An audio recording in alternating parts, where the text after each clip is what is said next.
what that means is, we really want to give more of a personalized experience. I've had clients that have come to us in the past from other providers where literally, quote unquote, they've said, we just felt like another account number. That I don't want any client we work with to feel that way. Because again, IT is such a core part to every business. You got to make sure you have a really good relationship. All right. Hey, everyone. Thanks for joining the Future Proof podcast. I have David here from ResTech Solutions. He is a IT company based in Houston. We're just going to talk a little bit about industry trends and what he sees going on from now and in the near future. So welcome, David. Thanks for joining. Oh, thank you for having me. Yeah, absolutely. Certainly. So we are pretty much an outsourced IT service provider providing managed IT services for small businesses. So we are here to essentially step in and take over managing IT for businesses when, they don't want to do it or don't have the resources or the time to do it. And, want to basically have a solid solution in place to make sure they are protected from, all sorts of things. Okay. Awesome. So I think me and you initially talked about, a little bit ago about a really big trend that's kind of going on, or a focus for you, is the cyber liability management, and kind of how important that is to businesses, even if they really are not even realizing it right now. Can you kind of touch on why that's so important right now, and maybe why businesses are kind of overlooking it? Yeah, and so I'll kind of back up, kind of give a little bit of background. So just historically, for in this space, a lot of business, if they've been around long enough, they probably remember the days where, they would just call up an IT guy when they had a problem and, they come out, fix it. They probably charge hourly. And then that evolved into, okay, well, now we're going to be more proactive and we're going to actually monitor your systems and provide, ongoing maintenance. And so now you kind of had that, and hopefully that reduced your call volume and the need to worry about having to pay for hourly work. And then, of course, as we really got into the pandemic, there was really kind of a massive growth in adoption of, remote IT solutions as businesses, went remote. So that really kind of catapulted really the cybersecurity focus, and now businesses have been focused on that. Well, kind of that next evolution is, as we're talking, the cyber liability management, which that goes into many facets. Really, probably the piece a lot of businesses may recognize, if you're especially in an industry that's regulated, such as healthcare or finance, where you might have HIPAA, FCC safeguards. That's one piece of it. But then there are pieces that affect all businesses, whether you're in a regulated industry or not. And kind of that key piece is what's known as Section 5 of the FTC Act. So essentially, it is a provision within the FTC Act that stipulates that the FTC essentially is dictating how cybersecurity can be regulated for businesses as it pertains to deceptive and fair practices for consumers. So what that pretty much boils down to is you want to make sure you're doing the right things, doing what you need to do. So it's not really necessarily going to be the regulators you got to worry about, but what is now known as the cyber personal injury attorneys. So if you're familiar with the term ambulance chasing lawyers, kind of a very similar premise. So if you are around a business and your business does experience a cyber incident, most of the time you have to disclose that. And typically once that's disclosed, that's when all these things happen. So it's basically making sure you are adhering to what these things say and everything after that you need to do, whether it's HIPAA, FTC safeguards, FINRA, whatever it may be, or even if you got cyber insurance or cyber insurance policy, to make sure that you are doing what you're supposed to do to make sure you are covered. I know that's kind of very long-winded explanation, but there's many moving pieces right now. So right now we work with kind of businesses all over the spectrum, and we'll can always continue to do that, because if someone comes knocking on our door, I'm not just going to turn them away if we can help them. But in terms of where we're being proactive and actually looking for business, we're primarily focused on healthcare, legal, finance, and insurance sectors. That's where we're really wanting to work with, because it really aligns with what we're doing and the services we're putting in place, because these are heavily regulated industries that are going to need these services. And within that space, we are really looking at, ideally right now, businesses with 10 to 25 employees, but in a broader sense, we can do as small as a single person business up to about 50 users. So that's kind of where we're at in terms of who we're serving and who we're wanting to serve. Okay. I did a little bit of research and kind of looked at your business. You say that, you're really human-centric IT kind of focused. What does that mean to you, or kind of what does that mean to your client? So really what that means is, we really want to give more of a personalized experience. I've had clients that have come to us in the past from other providers where literally, quote unquote, they said, we just felt like another account number. That I don't want any client we work with to feel that way. Because again, IT is such a core part to every business. You got to make sure you have a really good relationship, and it's really a two-way street. Because we like having clients that are very receptive to what we're asking and telling them they need to do. At the same time, clients are going to want us to be responsive to their needs and hopefully and be able to anticipate. So I definitely take the time, and this is why I also like working with the smaller businesses because I can really get to know the users on a more personal level. So we can really then start to tailor how we work with those. Because, for example, I have one client where I know there's one user, like, think of it this way, you touch it and it probably breaks. That's that kind of, person. So, and knowing her responses to things when they go sideways, how we need to handle that versus someone who's just like, I understand things happen. I don't care. Just take care of it. So it goes over the whole spectrum. So really want to make sure what we do is very much a tailored in terms of personalities and kind of expectations of the individual, but yet keeping within kind of the set framework that we have. So everyone still gets a uniformed approach. Now, does that boil into kind of the way that you do your like plain English tech, like basically take out all the jargon of the business, the IT industry and talk to your clients like, at a client language level, or maybe someone that doesn't really know a lot about IT? Is that something that your clients are really receptive to and like, kind of helps with that relationship aspect between you and your clients? Yeah, as much as possible. I mean, there's just going to be some situations where unfortunately, it's just going to be so hard to translate certain things kind of into, plain English. But generally, I'll sometimes, use a lot of metaphors to really get the point, across. So kind of whatever we need to do, I try and, make sure we aren't using as much of the jargon or the acronyms. But again, it's not 100% avoidable, but, really, are very conscious about that. Um, and so I also hope that really does show in a lot of the content that we are just even putting out there on social media that, it is very digestible for, your average user out there. Super helpful. I think it's in every industry. Um, it's so easy to use like the jargon that the lingo and all the terminology that you're so used to. But when you're like talking to your clients um, I think it's the most important to try to really talk to them on their level and make sure that there's a complete understanding in between what you're talking about and what they're actually absorbing at the end of the day. Because in my knowledge or my experience, clients will nod their heads, say yes, and agree, and not really have a lot of confidence on the back end of what you just spoke about. And they won't really tell you that. And you'll kind of walk away from that meeting or that, introduction with confidence that they 100% understood everything you said and they're on track and they're on board. And then at the end, after it, they got off the call, like they had no clue what you just talked about. So I think that's super important. Right now, looking back in your most recent kind of clients or jobs that you've done, kind of what are a couple highlights, that you're most proud of that you've, worked on and that you've maybe solutions that you've done or kind of issues that you helped solve? Well, right now, just kind of looking back, historically, kind of, I was actually literally just looking at this as I was prepping our upcoming newsletter for the month of July. And it occurred to me, because I was putting in highlighting one of our clients in a featured section. And it's like looking at this, they've actually been with us for almost 6 years. So that's, pretty long time with us. So I think right now that's a pretty big accomplishment because in this space, if you're not doing a good job, it's so easy for a client to just,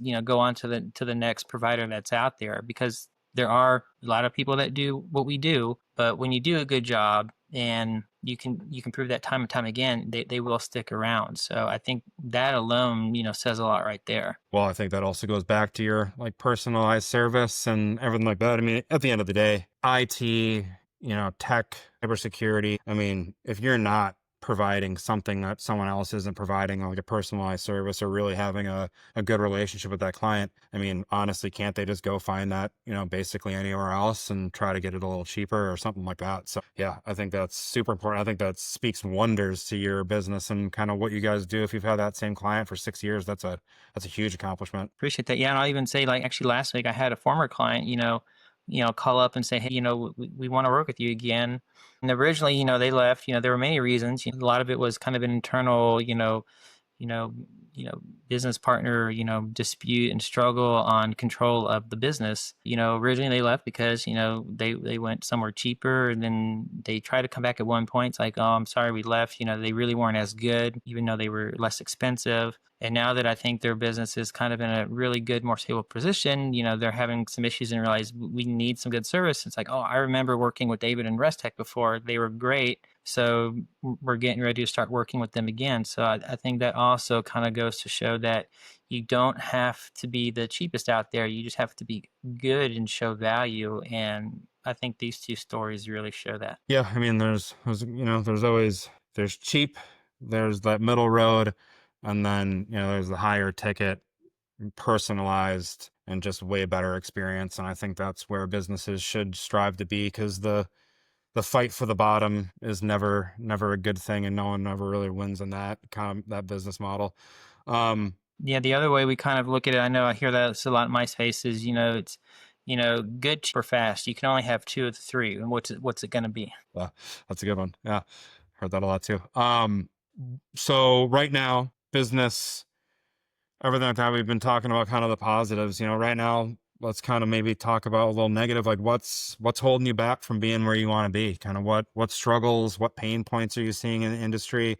Is there anything going on with like regulations or client acquisition, anything like that? Kind of what's on your mind that you would really love to solve right now for 2025? I mean, personally, for my business, it's really, just, I guess, for lack of a better word, marketing position and, acquiring new business. We do a lot. I'll put content out there to kind of market. I kind of have an idea where maybe we could do better, maybe have more engagement. With more engagement, we can kind of get more eyeballs on our stuff and hopefully more conversations. But over the years, we've tried different things, and, nothing seems to work. So, I could just say that's definitely been kind of one big pain point for my business. Because I know every business, we all have our strong points and our weak points. And, I've learned that this is not our strong point. But, we rely on what is good, how we do things. And then hopefully from there, turn that into referrals and recommendations from people. What's another 2025 going into 2026? I can't believe we're already in June of 2025. It's absolutely flown by. Literally July tomorrow. I know. What is your biggest focus? So what are you putting on? If you only had 3 hours in the day today, what is David focusing on to kind of, move your business forward? Biggest focus is really just got to double down on, driving new business the rest of the year to kind of really, even at this point, get close to the goals we set back in the beginning of the year. So I got kind of several things in motion. I know it's still going to probably take a few months, to even start to produce. Can we really get that motion, really going, and so that way we have a strong Q4 going into 2026. So that is really what I'm looking at for the rest of the year. And okay, what can we do better? Obviously, we probably haven't had the best first half of the year as originally intended and planned for. Yeah, I mean, goals, forecasting, future modeling it's hard. I mean, because I don't really know. I mean, for you, Houston, IT, kind of your business, is there any type of like seasonality to your business? Honestly, with IT and cybersecurity, you wouldn't really think so. But, I guess there's always that type of, it might go on like the cycles of their, how busy they are, and like, and the clients that you're working with, and that could affect you. Yeah, there are. Generally, no, there really shouldn't be, because this is something, the way the business model is, it's, a proactive deal. It's, it's a monthly service that we provide, but there are kind of two general big lulls in, the year. We're kind of in that right now is, we're in the middle summer. People are off taking vacations. Kids are out of school. And then, of course, end of the year, the holiday season typically are the two slow parts. Really, the business model is proactive. So even if clients aren't calling, there are things that we are always doing behind the scenes. We're monitoring systems, reviewing reports, making adjustments, looking to see, okay, hey, we're noticing XYZ, whatever's going on. Hey, client, we might need to consider, putting this project on the roadmap, maybe for Q4, because, we're seeing, some things going on, and maybe we need to improve the system or do some upgrades or whatever it may be. So, going into the new year, we can eliminate those problems. So really, there should always be something going on, but right now where we're at, we just don't necessarily have, I guess, the volume that I would like to see, so we can really be doing more of those things. How do you think that might have, I know in my industry and the one that I focus on my clients is a big focus or a big constraint in growth is always the fact that you prospect, you do a lot of like growth activities or money making activities like marketing and, client outreach and client acquisition. And then after all of that hard work, you get a bunch of clients, you've got a bunch of new work. Now you have operational things that you need to kind of, work on and focus on. And then as you're doing that, you stopped doing the money making activities like all of the prospecting and the marketing and things that actually grow the business. So you're kind of going into that cycle at, that up and down, month to month where, you'll be super busy 1 month, the next month slow, next month busy, next month slow. Do you see that same thing in your business, or is it a little bit kind of more drawn out? Sorry, of course, scientists wait till you get on here, and then they Oh decide to yeah, go for crazy. sure. But yeah, no, I've seen that in my business.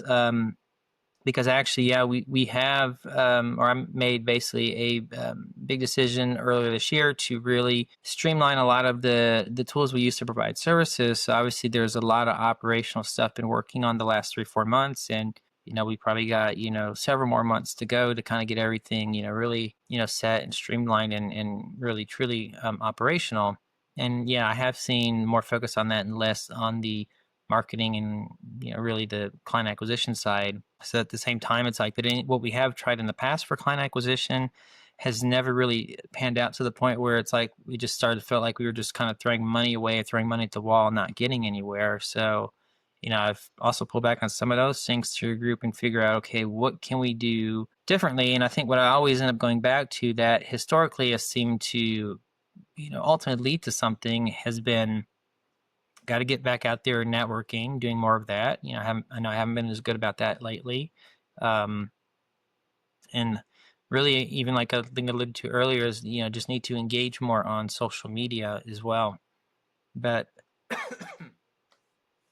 but long term, I know we're still have that, I guess, missing piece that will really drive that, and not necessarily have to be reliant on just myself doing something. Absolutely. I think, yeah. I mean, if you're putting everything on your shoulders like that, it's kind of hard, especially if you're super focused on your, human centric IT and being really there for your clients. I mean, that honestly, at the end of the day, that's probably should be your number one focus, is just making sure your clients are happy. And, that's where your business will actually take off and grow.